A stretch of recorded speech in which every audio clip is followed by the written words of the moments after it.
नमस्कार मित्रांनो, एकेटेक मराठी या यूट्यूब चॅनलवर आपले स्वागत आहे. मित्रांनो, आजच्या व्हिडिओमध्ये आपण EPFO बाबत एक मोठी अपडेट आपण आजच्या व्हिडिओमध्ये पाहणार आहोत. तर यामध्ये मित्रांनो, EPFO प्रकरणामध्ये या प्रकरणी सर्वोच्च न्यायालयाने आता एक मोठा निर्णय दिला आहे. तर यामध्ये मित्रांनो, केंद्र सरकारला पगार वाढवण्याचे निर्देश आता देण्यात आलेले आहेत. तर मित्रांनो, काय आहे संपूर्ण अपडेट हे आपण पाहूया.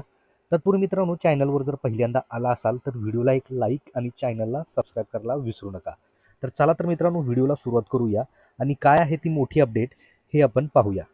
तर मित्रांनो, या ठिकाणी पाहू शकता EPFO बाबत मोठी अपडेट आहे. यामध्ये सर्वोच्च न्यायालयाचे केंद्र सरकारला पगार वाढवण्याबाबतचे निर्देश देण्यात आलेले आहेत. तर काय आहे संपूर्ण माहिती पाहू शकता.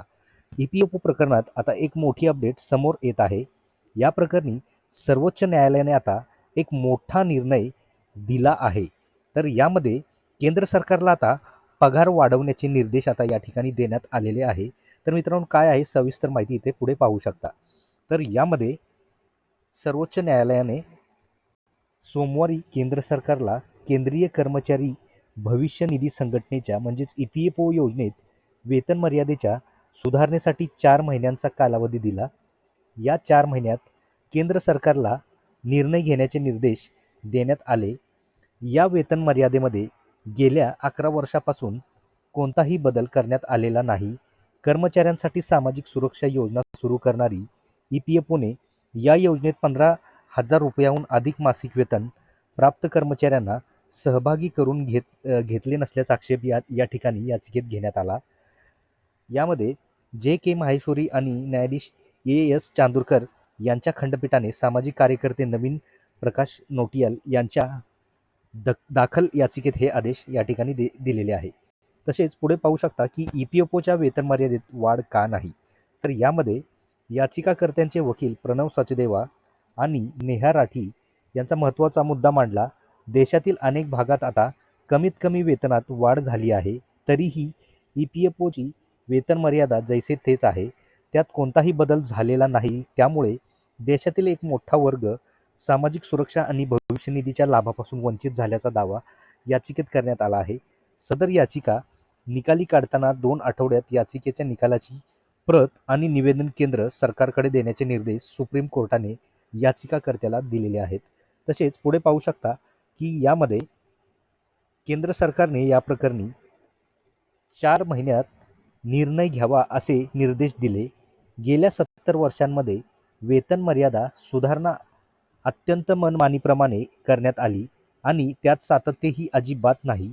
कधीकधी 13-14 वर्षांच्या अंतराने सुधारणा करण्यात आला असा युक्तिवाद याचिकाकर्त्यांच्या वतीने करण्यात आला. तसेच पुढे पाहू शकता की या सुधारणेमध्ये महागाई दर, किमान वेतन आणि प्रतिव्यक्ती उत्पन्न यासारख्या आर्थिक बाबींचा काडीमात्र विचार करण्यात आला नसल्याचे दावाही याचिकेत करण्यात आला. तसेच पुढे पाहू शकता की कमी कर्मचाऱ्यांना लाभ. तर या ठिकाणी मित्रांनो पाहू शकता की कमी कर्मचाऱ्यांना लाभ. याचिकेनुसार या विसंगत धोरणामुळे अनेक वर्षापासून EPF योजनेचा लाभ अत्यंत कमी कर्मचाऱ्यांना मिळत आहे. वर्ष 2022 EPFOच्या उपसमितीने वेतन मर्यादा वाढवण्याचे आणि जास्त कर्मचाऱ्यांना त्याचा लाभ देण्याची शिफारस केली होती. केंद्रीय बोर्डाने त्याला मंजुरी दिली होती, पण केंद्र सरकारने अजूनही या शिफारसी लागू केलेल्या नाहीत.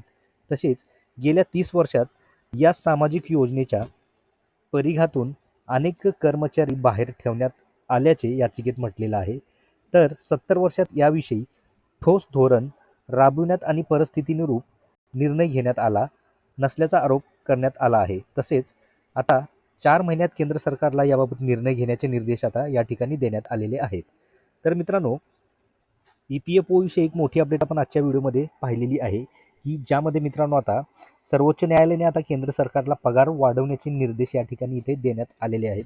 त्याविषयी एक मोठी अपडेट आपण आजच्या व्हिडिओमध्ये पाहिलेली आहे. तर मित्रांनो, ही माहिती आपल्याला कशी वाटली? आवडल्यास नक्की व्हिडिओला एक लाईक आणि चॅनलला सबस्क्राईब करायला विसरू नका. तर भेटूया मित्रांनो अशाच पुढच्या नवीन व्हिडिओमध्ये, नवीन अपडेटमध्ये. धन्यवाद.